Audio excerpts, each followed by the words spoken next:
Good morning dear students. आज का topic आपका पराग नलिका का बीजांड में प्रवेश। उसमें देखिएगा हमने आपको पराग कण का अंकुरण तक पढ़ा दिया था। इसमें अब आता है पराग नलिका का बीजांड में प्रवेश। तो पराग नलिका अंडाशय में पहुंचकर, ध्यान दीजिएगा, पराग नलिका अंडाशय में पहुंचकर बीजांड की ओर मुड़ जाती है। तो बीजांड में पराग नलिका की दिशा, वृद्धि एवं दिशा हमेशा बीजांड द्वार की ओर होती है। जो यांत्रिक एवं नियंत्रित, जो यांत्रिक एवं रासायनिक कारकों द्वारा नियंत्रित होती है। अतः पराग नलिका का बीजांड में प्रवेश निम्नलिखित 3 मार्गों से होता है। पहला है बीजांड द्वारी प्रवेश, बीजांड द्वारी प्रवेश, दूसरा है विभागीय प्रवेश और तीसरा है अध्यावनीय प्रवेश। तो बीजांड द्वारी प्रवेश जब पराग नलिका सीधे ही बीजांड द्वार से बीजांड में प्रवेश करती है तो उसे बीजांड द्वारी प्रवेश कहते हैं। यह अधिकांश आवर्तबीजी पादपों या पुष्पीय पादपों में पाया जाता है, जैसे कैप्सुला। दूसरा है निभागीय प्रवेश। जब पराग नलिका निभाग द्वारा सीधे ही बीजांड में प्रवेश करती है तो उसे निभागीय प्रवेश कहते हैं। तीसरा है इसके अंदर एग्जाम्पल मिलेगा आपको, केजुराइना, पिटूला आदि निभागीय प्रवेश में। तीसरा है अध्यावनीय प्रवेश। जब पराग नलिका सीधे ही अध्यावनों को भेजती हुई बीजांड में प्रवेश करती है तो उसे अध्यावनीय प्रवेश कहते हैं, जैसे कुकुरबिटेसी कुल के पौधे आदि। तो इसमें आप देखेंगे, इसमें पहले तो देखिएगा अंडाशय में पहुंचकर, इसको मैं मिटा रहा हूं, एक एक को बाद में बताऊंगा।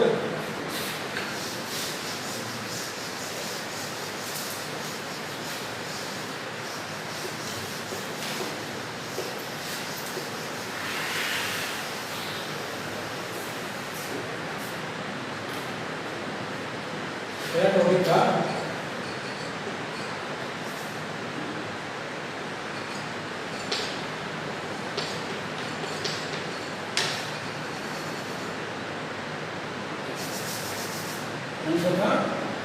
बीजांड द्वारी प्रवेश। बीजांड द्वारीय प्रवेश क्या कहते हैं इसे? Porogamy, POROGAMY। लेकिन इससे पहले आप एक चीज नोट लीजिए, आप क्या लिखते पहले इसमें लिखे पराग बीजांड प्रवेश। इसमें देखो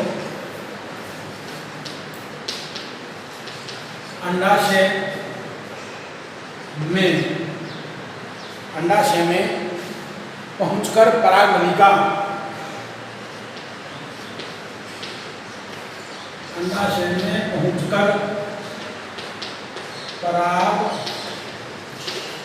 नलिका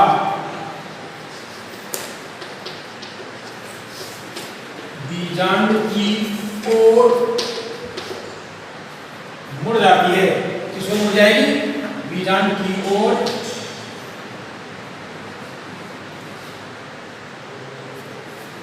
अंडाशय में पहुंचकर पराग नलिका का सिरा बीजांड की ओर मुड़ जाता है, बीजांड की ओर मुड़ जाती है।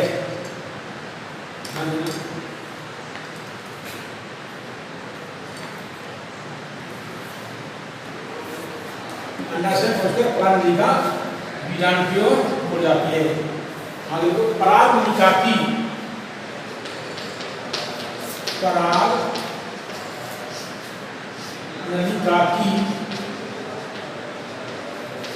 वृद्धि एवं दिशा पराग नलिका की वृद्धि एवं दिशा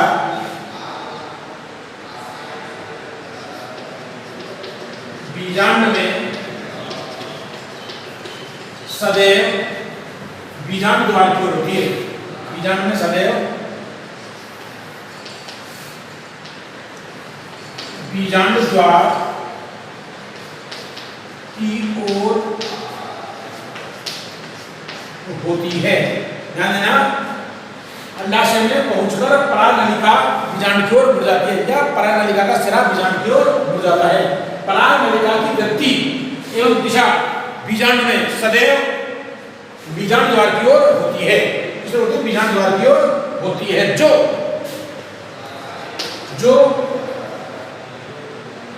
यांत्रिक एवं रसायनुवर्ती, जो यांत्रिक एवं रसायनुवर्ती कारकों, रसायनुवर्ती कारकों द्वारा नियंत्रित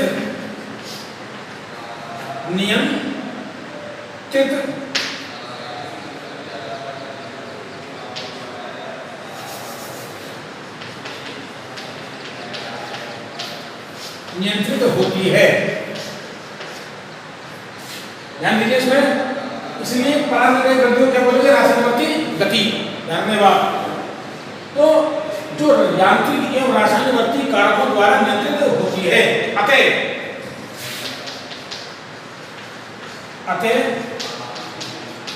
पराग नलिका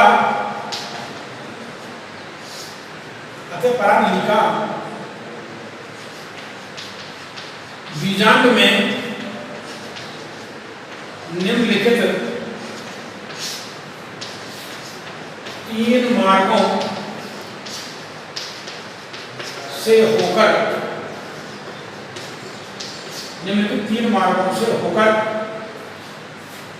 पराग नलिका बीजांड में 3 मार्गों से होकर प्रवेश करती है। निम्नलिखित 3 मार्गों से होकर प्रवेश करती है। अतः पराग नलिका बीजांड में निम्नलिखित 3 मार्गों से होकर प्रवेश करती है। यही ध्यान में आपको लिखा है कि पराग नलिका का बीजांड में प्रवेश, कि पराग नलिका अंडाशय से जब बीजांड में प्रवेश करती है तो वो कौन कौन से कारकों द्वारा नियंत्रित होती है, उसकी गति एवं दिशा, या उसकी गति एवं दिशा किस ओर होती है हमेशा। यही है कि अंडाशय में पहुंचकर पराग नलिका बीजांड की ओर मुड़ जाती है, या पराग नलिका का सिरा बीजांड की ओर मुड़ जाता है। पराग नलिका की वृद्धि एवं दिशा बीजांड में, इसमें बीजांड में पराग नलिका की वृद्धि एवं दिशा सदैव बीजांड द्वार की ओर होती है, जो यांत्रिक एवं रसायनवर्ती कारकों द्वारा नियंत्रित होती है। अतः पराग नलिका बीजांड में निम्नलिखित 3 मार्गों से होकर प्रवेश करती है। इसमें देखें आप,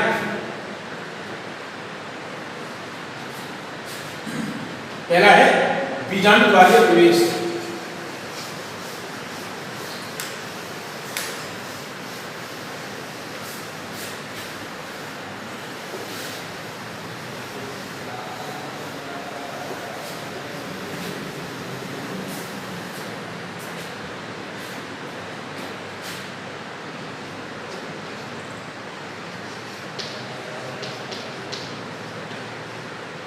बीजांड द्वारीय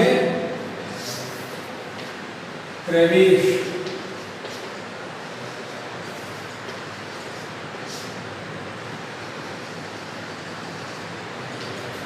ओरोगेमी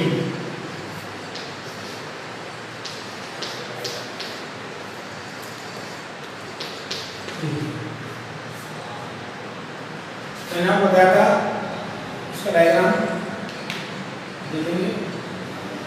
यह रहता है आपका भ्रूणकोश।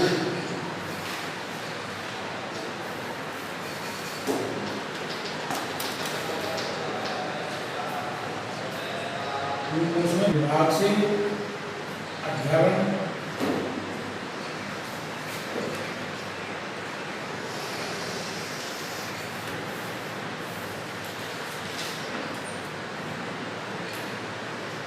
अंड कोशिका, सहायक कोशिका, केंद्रीय कोशिका, प्रतिनिधि कोशिकाएं। ये है निर्वात बीजाणु द्वार।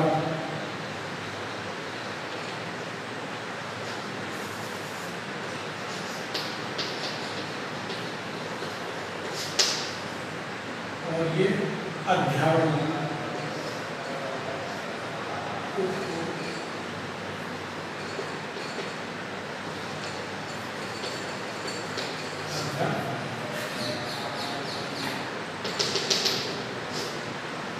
बीजाणु का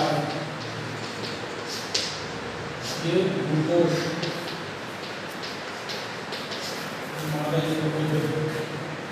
आपको होना चाहिए। ये परागनलिका आ रही है इधर और इधर बढ़ रही है बीजाणु द्वार। इसका जो सिरा है बीजाणु द्वार की, इसमें ये तो होगा ये जो नाड़ियों क्योंकि परागनलिका इसमें लिखे आपको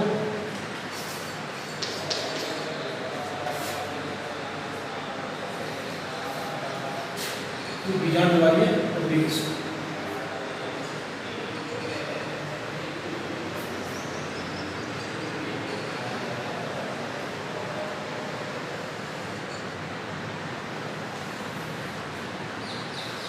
मेरा वो क्या था, जब परागनलिका ध्यान देना, जब परागनलिका बीजाणु में सीधे बीजाणु द्वार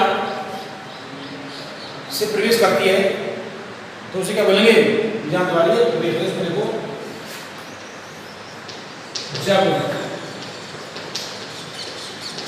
परागनलिका सीधे ही, जब परागनलिका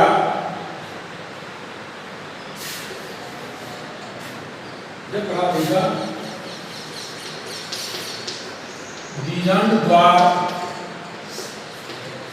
से सीधे ही बीजांड में प्रवेश करती है तो उसे बीजांड द्वारीय प्रवेश या पोरोगेमी, बीजांड द्वारीय प्रवेश या पोरोगेमी कहते हैं। पोरोगेमी, पोरोगेमी बीजांड द्वारीय प्रवेश कहते हैं। अधिकांश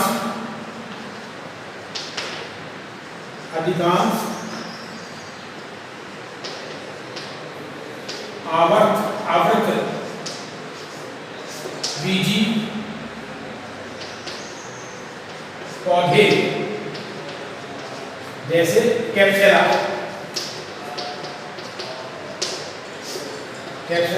वर्सा पेस्टोरिस के साथ में अधिकांश आवर्त बीजी पौधे।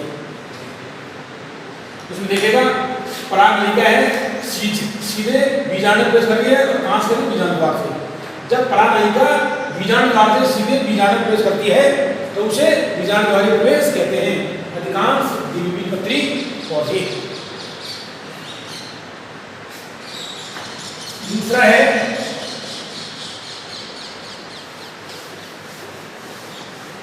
ध्यान दीजिएगा, चित्र ये वही रहेगा, इसमें परागनलिका की दिशा चेंज हो जाएगी। ध्यान देना,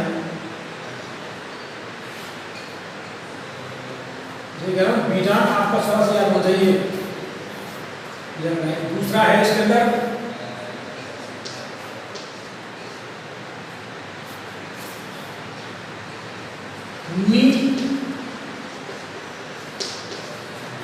विभागीय प्रवेश, इसे बोलेंगे चैलेंजोगेमी, CHALO चैलेंजोगेमी,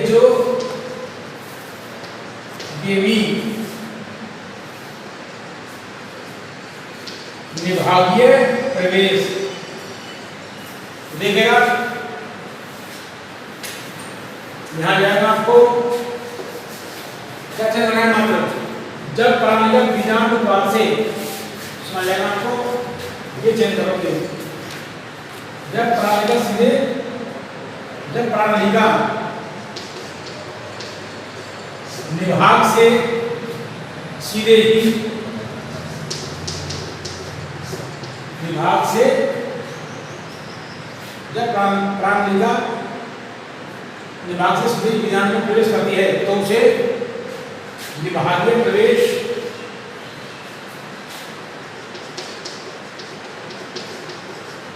तो उसे विभागीय प्रवेश कहते हैं। चैलेंजोगेमी, CHALOGAMI,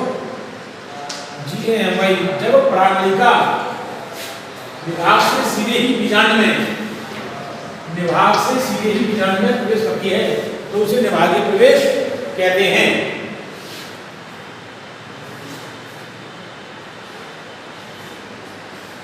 इसमें पूरा चेंज करो आप दोबारा से, ये दोबारा लगा दो इसको, आपको देखो ध्यान से, ये प्राणिका आ रही है और सीधे कहां से उठ रही है, निभाग से।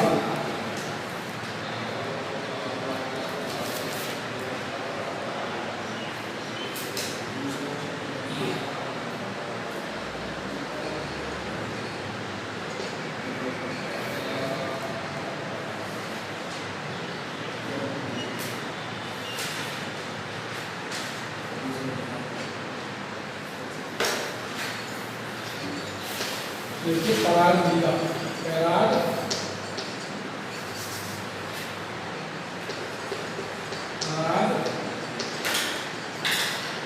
नलिका, देखिए कहां से आ रही, निभाग से। जब पराग नलिका सीधे ही निभाग से बीजांड में प्रवेश करती है तो उसे विभागीय प्रवेश कहते हैं। इसमें देखो, जब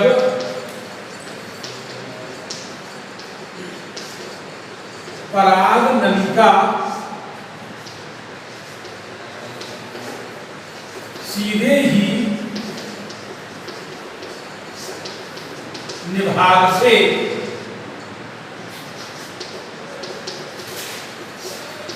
बीजांड में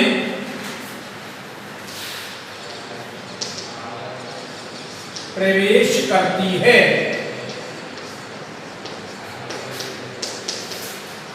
तो उसे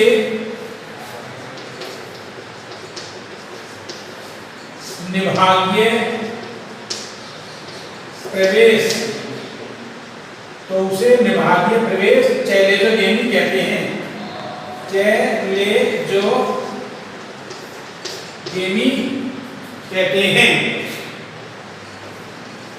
जब पराग नलिका सीधे ही निभाग से बीजांड में प्रवेश करती है तो उसे निभागीय प्रवेश कहते हैं।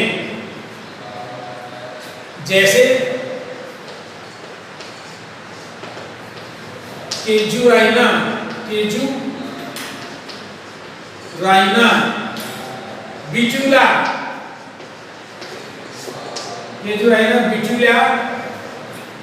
आदि। केजुराइना में ऐसा होता है, बिचूला में ऐसा होता है। तीसरा है अध्यावरणीय प्रवेश।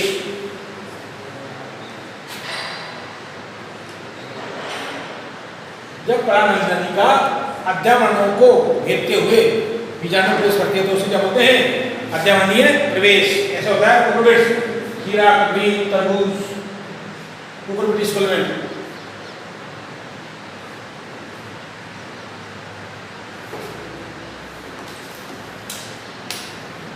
देखिएगा ये निभागीय बीजांड के स्ट्रक्चर देखें हम लोग। बीजांड है, इसमें ये भ्रूकोश है, भ्रूकोश में बीजांड वर्ग की ओर अंडसमुच्चय, अंडसमुच्चय में मध्य की कोशिका, अंडकोशिका या माध्यम में दो सहायक कोशिकाएं, मध्य में केंद्रीय कोशिका, द्वितीयक केंद्रक और द्विभागीय और प्रतिमुखी कोशिकाएं होती हैं। अब ध्यान देना, ये बीजांड द्वार है, अध्यावरण है और निभाग। तो पराग में कहां जा रही है? पराग नलिका सीधे ही कहां से प्रवेश कर रही है? निभाग से। और कहां जा रही है? बीजांड द्वार की ओर।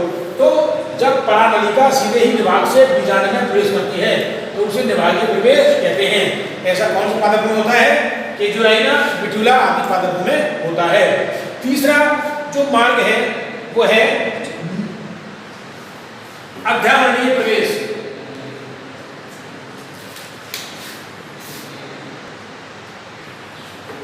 तीसरा है,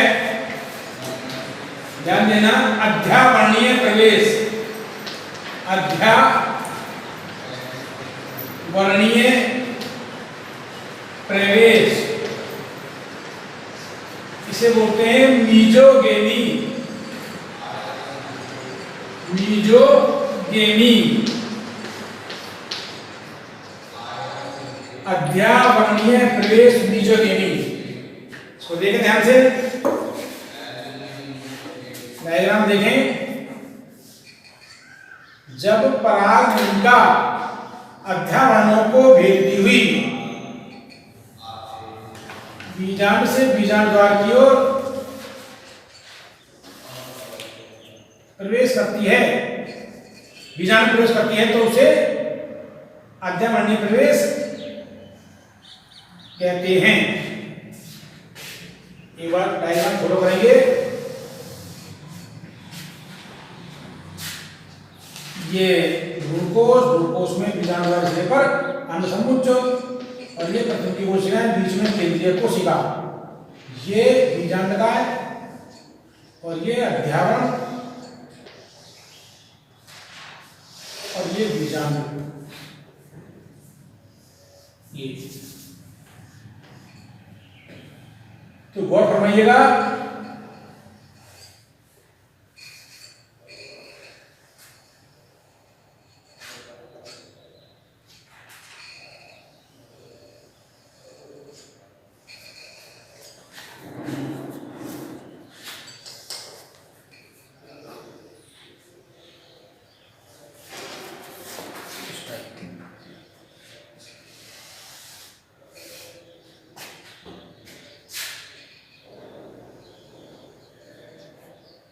तो कहां से जाएगी पराग नलिका? अध्यावरण को भेदती हुई। जैसे देखो ये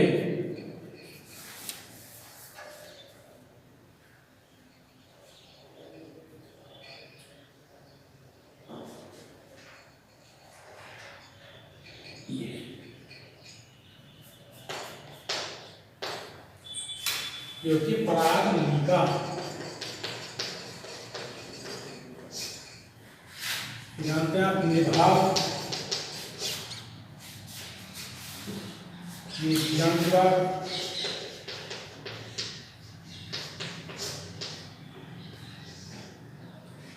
अध्यावरण, अध्यावरण के दोनों अध्यावरण, और ये आपका मादा युग्मकोश, ग्लूकोज। तो देखिएगा, जब पराग नलिका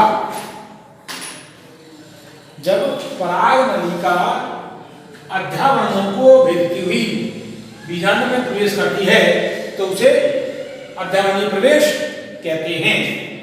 ये कुकुरबिटेसी कुल के पादपों में पाया जाता है और पोडोस्टोमेनेसी में भी होता है। और कुकुरबिटेसी कुल, इसमें देखो, जब पराग नलिका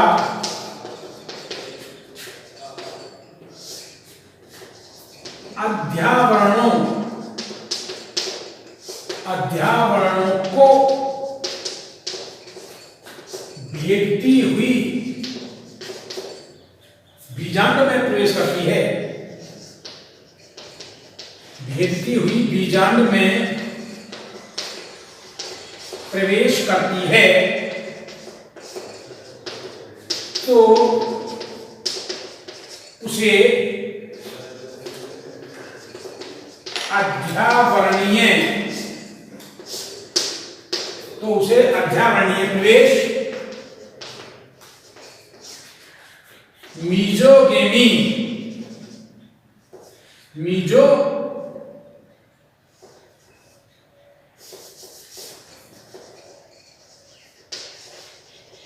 तो उसे मीजोगेमी अध्ययन में प्रवेश कहते हैं।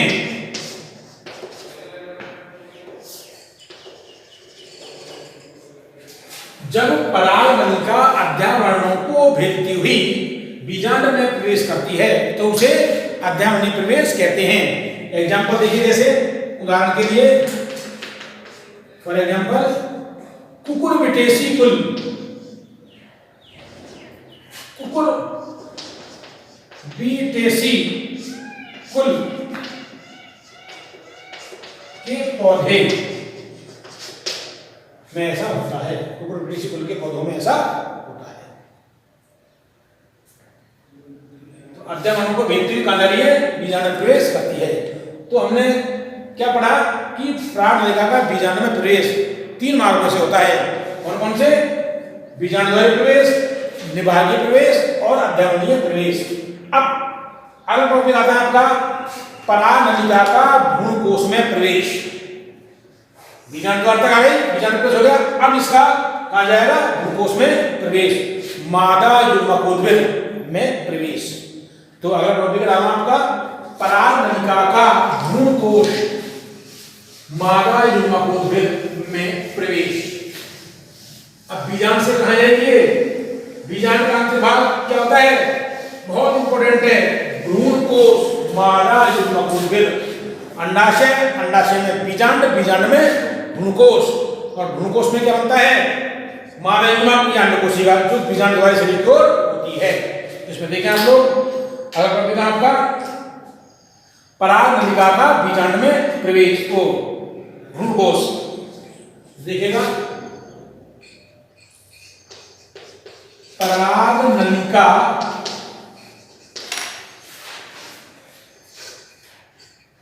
का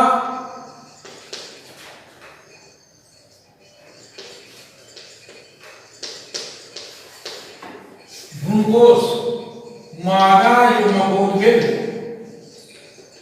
मादा युग्मकोद्भिद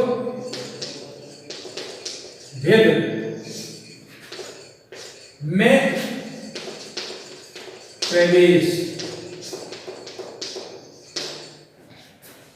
तो गौर फरमाइएगा,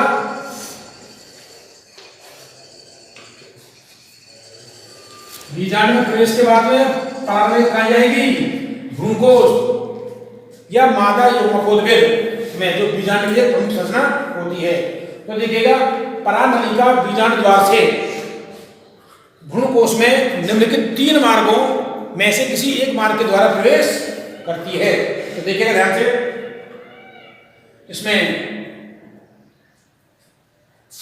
देखिए, लिखें पराग नलिका, पराग नलिका बीजांड द्वार से, पराग नलिका बीजांड द्वार से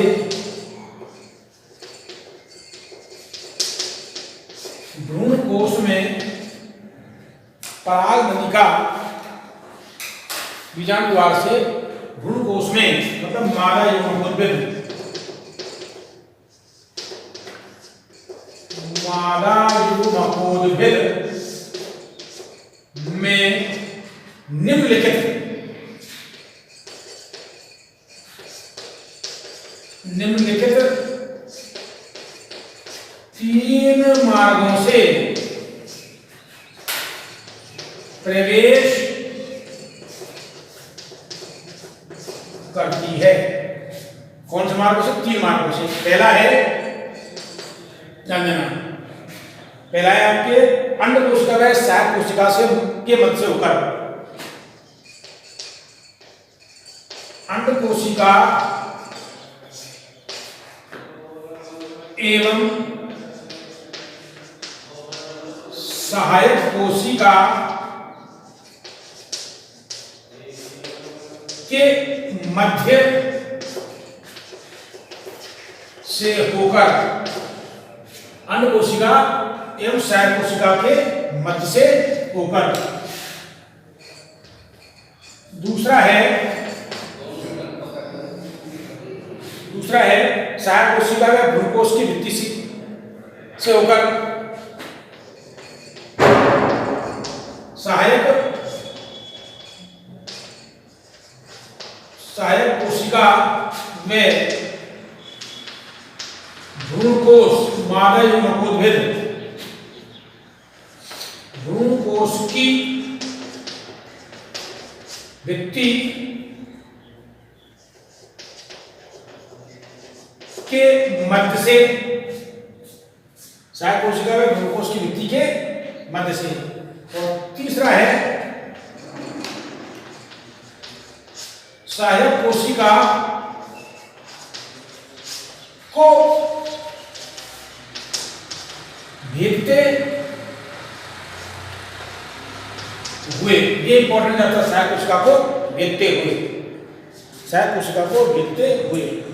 ध्यान देना, परागलिका बीजांड द्वार से बीजांड द्वार तक पहुंच गई बीजांड से, तो परागलिका बीजांड द्वार से भ्रूणकोश मतलब मादा युग्मकोद्भिद में निम्नलिखित 3 मार्गों से प्रवेश करती है।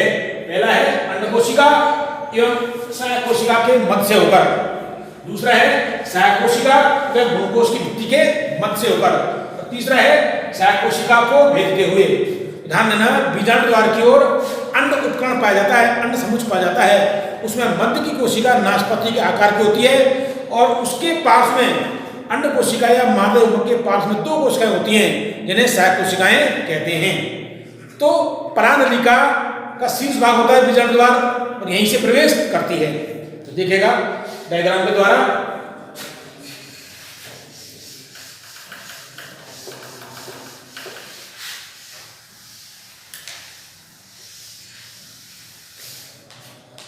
डायग्राम फॉलो करेंगे आप।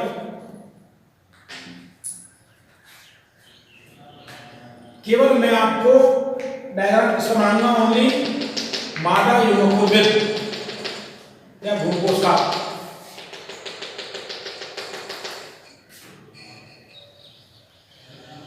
देखिए ध्यान से,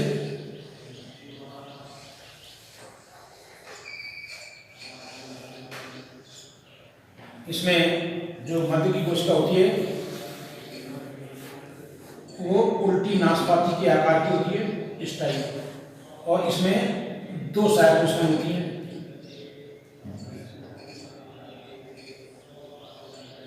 ये केंद्र होता है इनमें, और जो ये कोशिका होती है केंद्रीय कोशिका या द्वितीयक केंद्रक, और ये कोशिकाएं हैं। ये एक ग्लूकोज हो गया है। ये बीजांड द्वार से होता है। इसमें परागलिका कहां से प्रवेश करेगी, देखिए आप,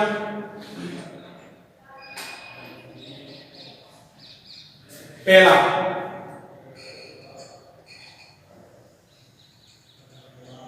अंड कोशिका और सहायक कोशिका के मध्य से,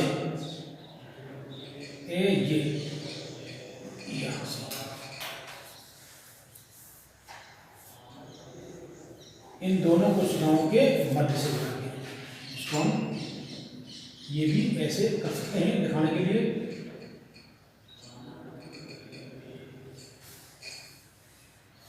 तो इसको हल्का सा ऊपर लेंगे।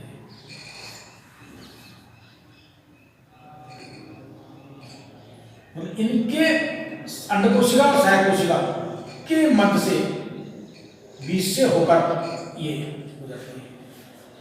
आगे बात समझ में, इसमें एक बार नामकरण करें इसको। ये तो होती है आपके अंड कोशिका, अंड कोशिका, और ये 2 जो होती हैं सहायक कोशिकाएं, सहायक कोशिका। ये क्या कहलाता है, अंड समुच्चय। ये जो होती है केंद्रीय कोशिका, केंद्रीय कोशिका, ओनली केंद्रीय कोशिका इसमें द्वितीयक होती है, ट्वेन, जिसमें क्या होता है द्वितीयक केंद्रक, जो निषेचन से पूर्व क्या रहते हैं, ठीक पूर्व संयुग्मित हो जाते हैं, द्वितीयक केंद्रक बनाते हैं। और लास्ट में जो होती है प्रतिमुखी कोशिकाएं, प्रतिमुखी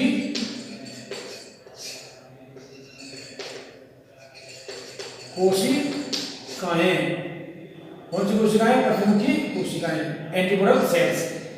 तो ये होती है आपके पराग नलिका, पराग नलिका। इसमें आपको पहला डायग्राम है चित्र फर्स्ट, अन्य कोशिका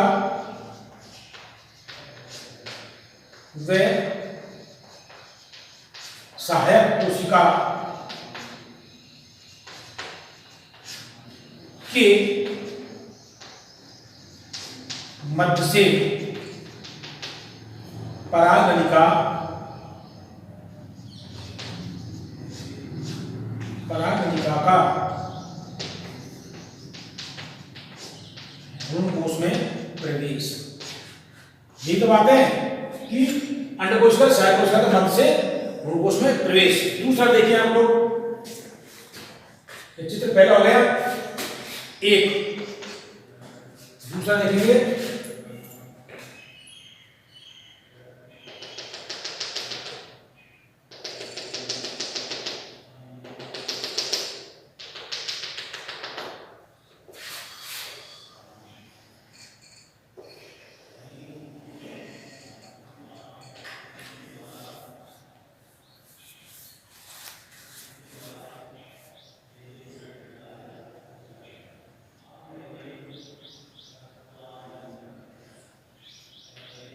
वही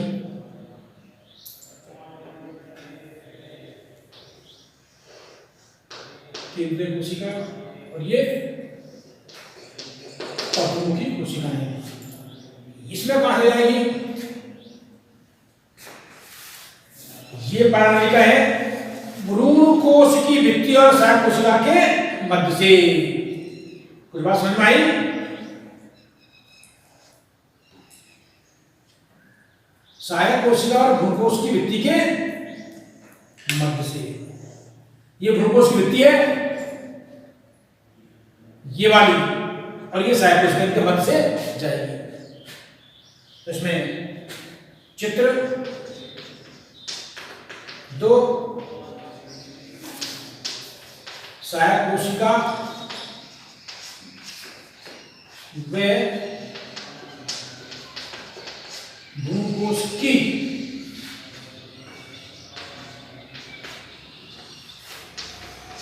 भित्ति के मध्य से। ठीक है। तीसरा है आपके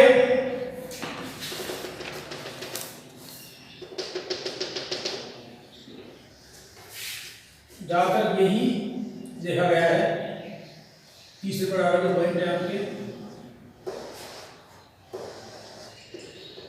ये मादा युग्मक है, इसका विकास हम कर चुके हैं। वही बीजांड शरीर की ओर अंडकोशिका बड़ी, मध्य की दो सहायक कोशिकाएं इसके पास में, और ये आपको मिल जाएगा केंद्रीय कोशिका बिल्कुल मध्य में, और ये प्रतिमुखी कोशिका, तीन कोशिकाओं से मिलता है। अब ये कहां जाएगी? यहां से, कहां से? यहां से सहायक कोशिका को भेजते हुए ये भेज दिया,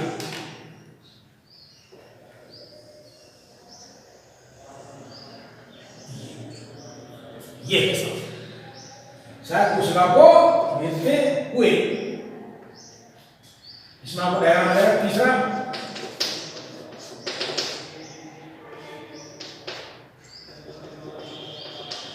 सहायक कोशिका को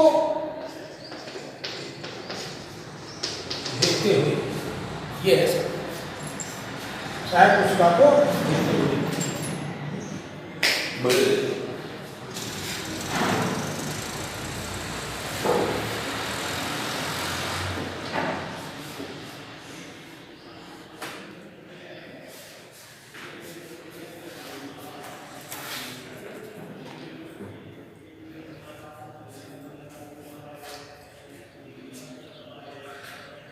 देखिएगा एक बार पुनः देखें, परागनलिका का भ्रूणकोश या मादा युग्मकोश में प्रवेश, ये होता है भ्रूणकोश।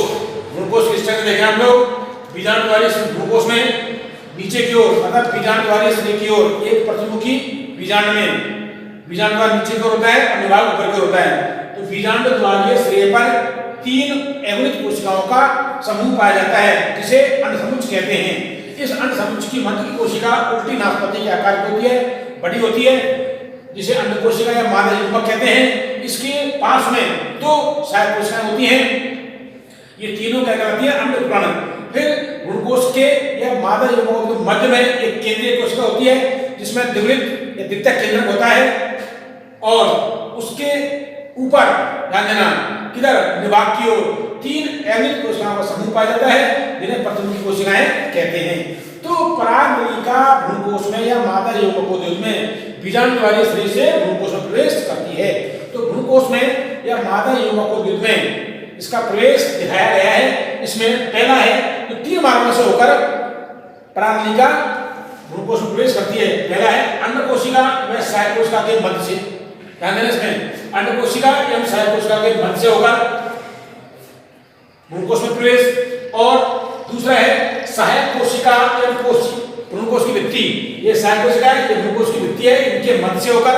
और तीसरा है सहायक कोशिका, कोई भी एक सहायक कोशिका को देखते हुए, ये ज्यादा इंपॉर्टेंट माना गया है क्योंकि सहायक कोशिका में एक सहायक कोश के स्थूलन पाया जाता है जिसे तंतुरूपी समुच्चय कहते हैं, जो परागनलिका को अपनी ओर आकर्षित करता है। अर्थात परागनलिका के भ्रूणकोश में प्रवेश को, ध्यान देना, सहायक कोशिका में एक सहायक कोशिकीय स्थूलन पाया जाता है जिसे तंतुरूपी समुच्चय कहते हैं, जो परागनलिका को भ्रूणकोश या मादा युग्मकोश में प्रवेश को दिशा निर्देशित करता है, इसलिए इसको ज्यादा माना गया है। वहां भी देखेगा।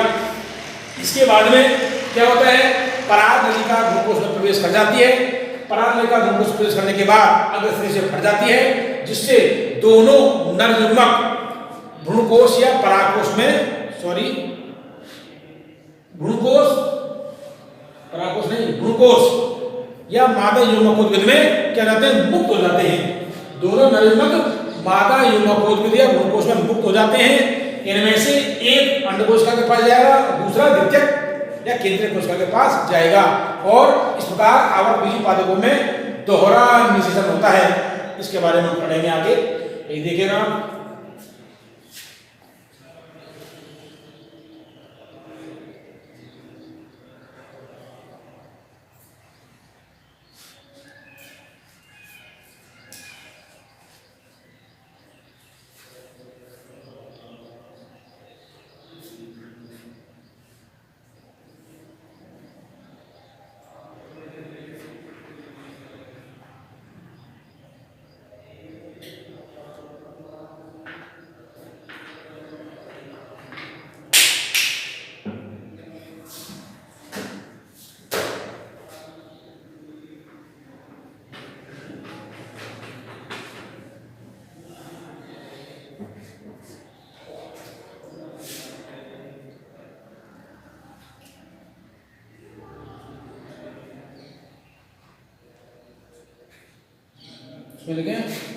उपयुक्त तीनों मार्गों में से किसी एक में प्रवेश करने के बाद परागनलिका भ्रूणकोश में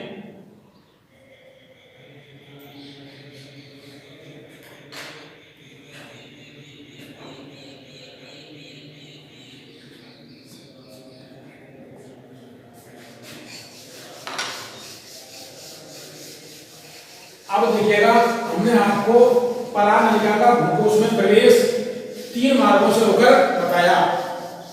इसके नीचे आगे लिखे आप,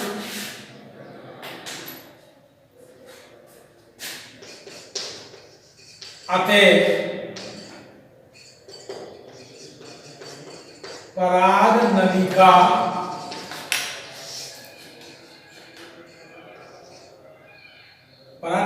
उपर्युक्त 3 मार्गों में से किसी एक मार्ग से भ्रूणकोश में प्रवेश करके अग्र सिरे से फट जाती है। क्या होगा? तीनों मार्गों में से किसी एक मार्ग से भ्रूणकोश में प्रवेश करके अग्र सिरे से फट जाती है, जिससे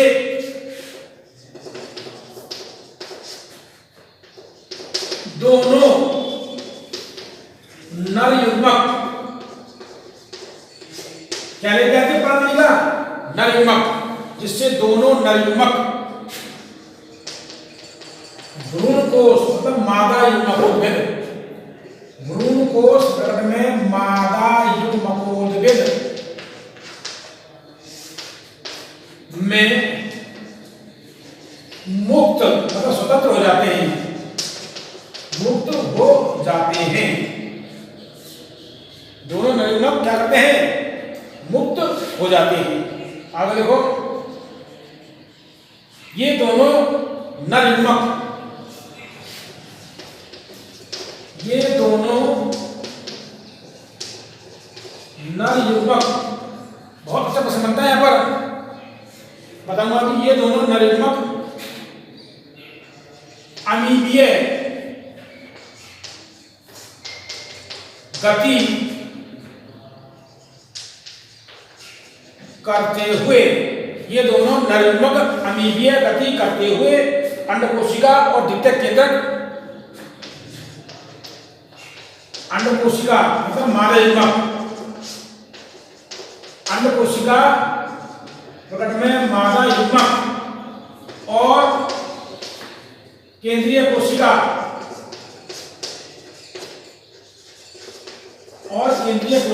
मतलब द्वितीयक केंद्रक,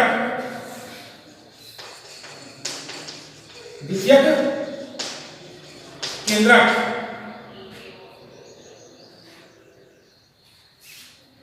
के पास पहुंचते हैं, द्वितीयक केंद्रक तक पहुंचते हैं और आगे निषेचन क्रिया को संपन्न करती है।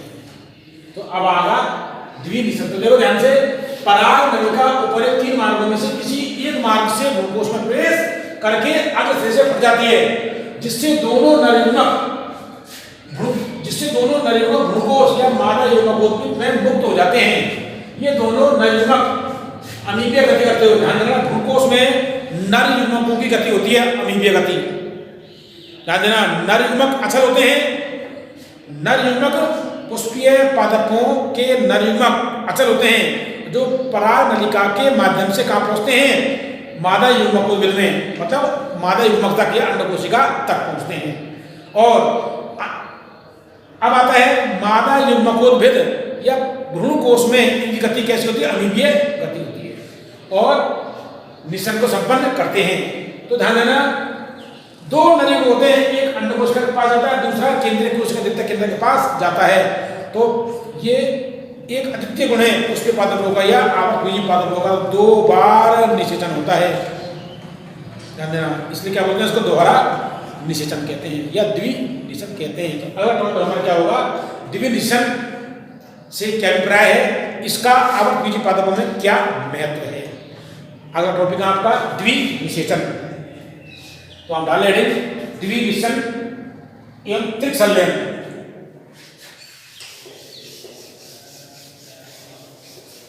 द्विनिषेचन एवं त्रिक संलयन।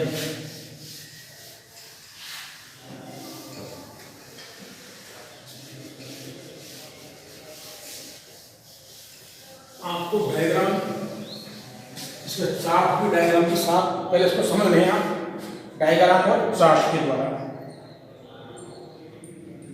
देखिएगा हमसे।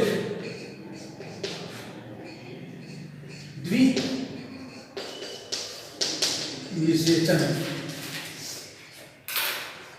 एवं त्रिक संलयन, त्रिक संलयन।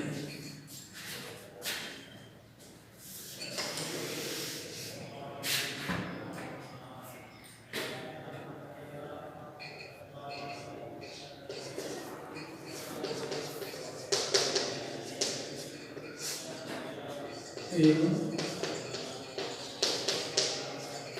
त्रिक संलयन।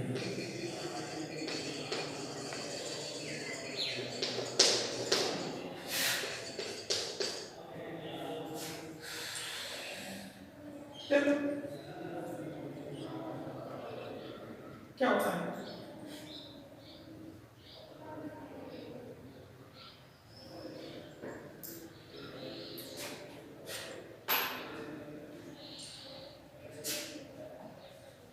परिभाषा कैसे डिफिनेशन की?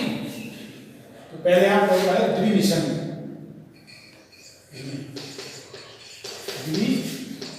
द्विविषेचन, डबल फर्टिलाइजेशन।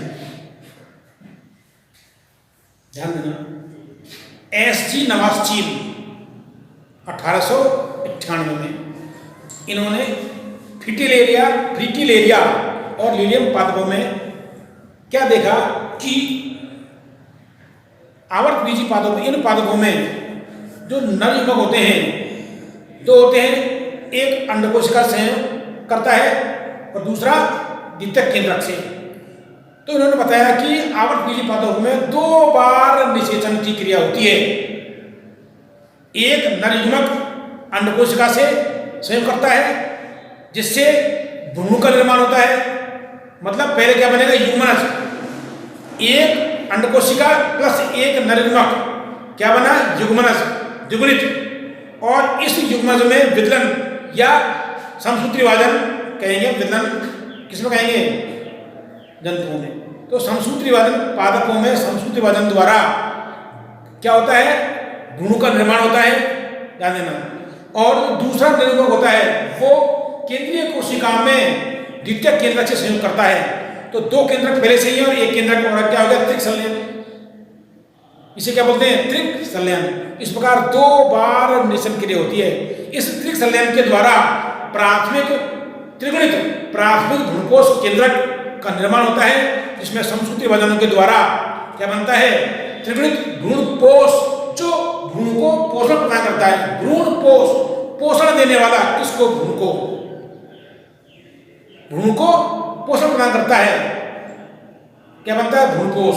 तो 2 बार निषेचन क्रिया होती है। और जो पुष्पीय पादपों का अद्वितीय गुण होता है, तो इसमें क्या होता है? परिभाषा क्या है इसकी? कि आवर्त बीजी पादपों या पुष्पीय पादपों के मादा युग्मकोद्भिद प्रकरण में भ्रूणकोश के मादा युग्मकोद्भिद में युग्मक संलयन और त्रिक संलयन की प्रक्रिया को सम्मिलित रूप से द्विनिषेचन कहते हैं। पहले इसकी परिभाषा देखें आप, देखें। आवर्त बीजी पादपों, आवर्त बीजी पादपों मतलब पुष्पीय पादप, पुष्पीय पादपों, ये लिख लिया। आवर्त बीजी पादपों के मादा युग्मकोद्भिद, मादा युग्मकोद्भिद क्या? भ्रूणकोश, एंडोस्पर्म या मेल गिम्नोफाइट, मादा युग्मकोद्भिद में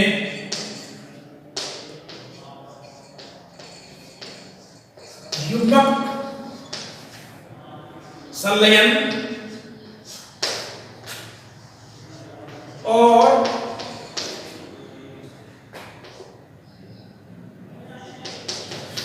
त्रिक संलयन, युग्मक संलयन, त्रिक संलयन की प्रक्रिया, ध्यान देना। युग्मक संलयन और त्रिक संलयन की प्रक्रिया को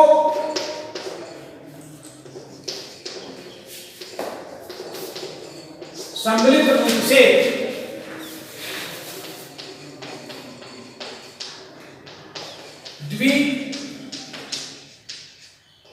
द्विनिषेचन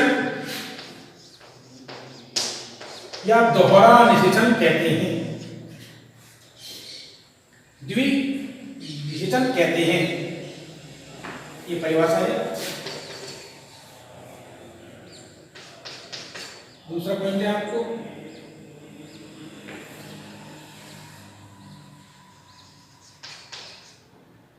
आवृत बीजी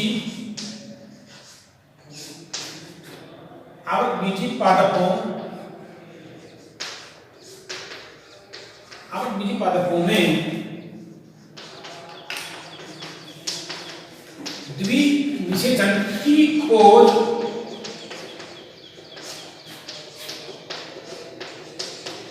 सर्वप्रथम एस.जी. नवास्चीन, कौन सा चीन? एस.जी. नवास्चीन ने 1898 में फ्रिटिलेरिया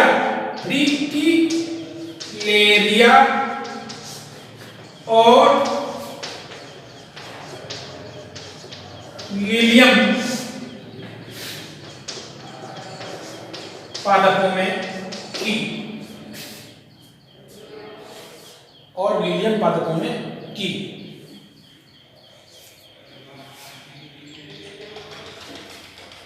फ्रिटिलेरिया और लिलियम पादपों में की।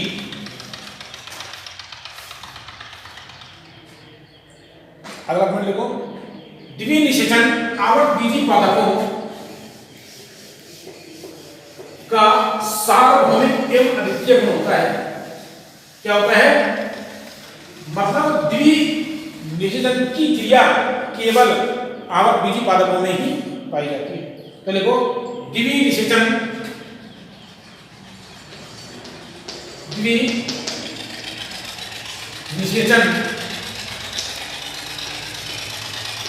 आवर्त बीजी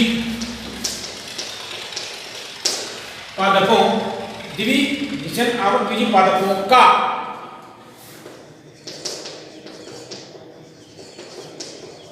विशिष्ट एवं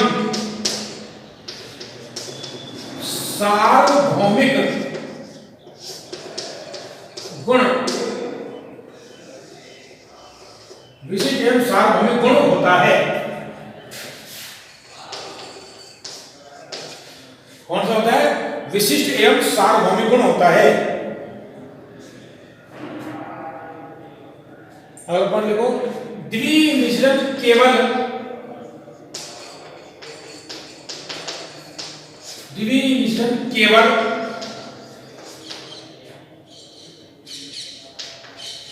आवर्त बीजी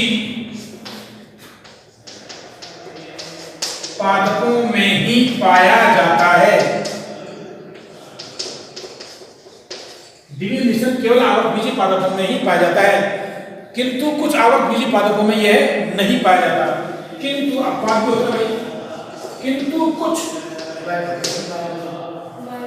कुछ आवर्त बीजी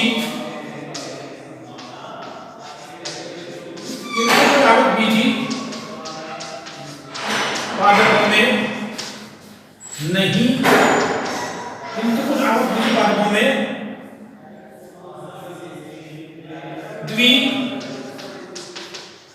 द्विनिषेचन नहीं पाया जाता है। कौन से? जैसे आर्किडेसी कुल के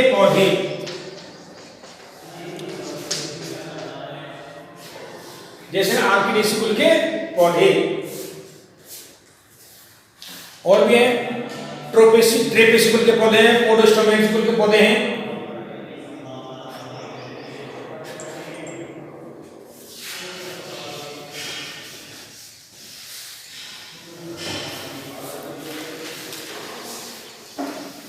देखो, द्विनिषेचन की क्रिया में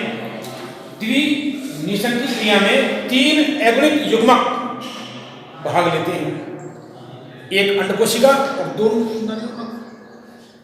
तो देखो, द्विनिषेचन की क्रिया में 3 अगुणित युग्मक, एक मादा युग्मक मतलब अंड कोशिका,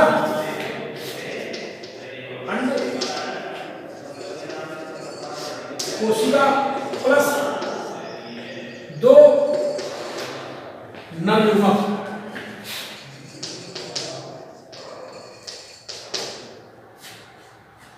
भाग लेते हैं। 2 नर युग्मक भाग लेते हैं।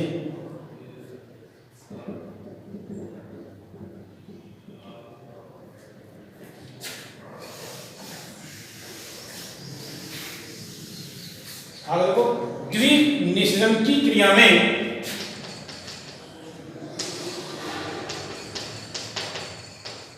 द्विनिषेचन की क्रिया में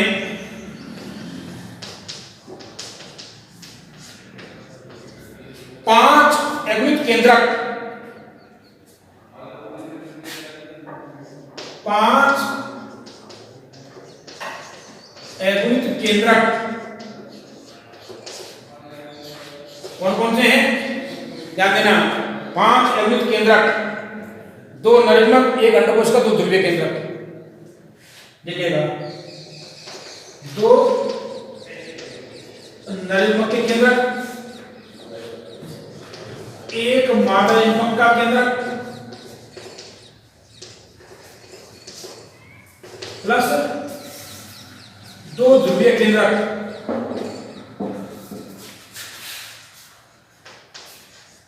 दो ध्रुवीय केंद्रक भाग लेते हैं। ध्यान रखना। अब इसको आप एक बार समझ लें, मैथ के बारे में आगे बढ़ाएंगे आपको।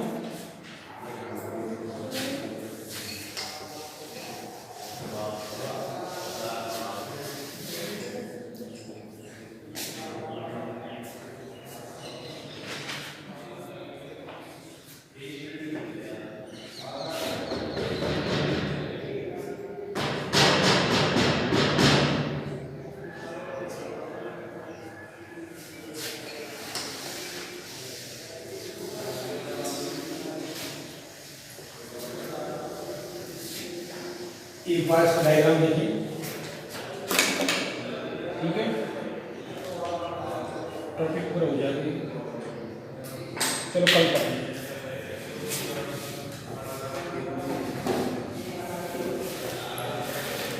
आगे का जो मैथ है कल पढ़ाएंगे आपको, ठीक है।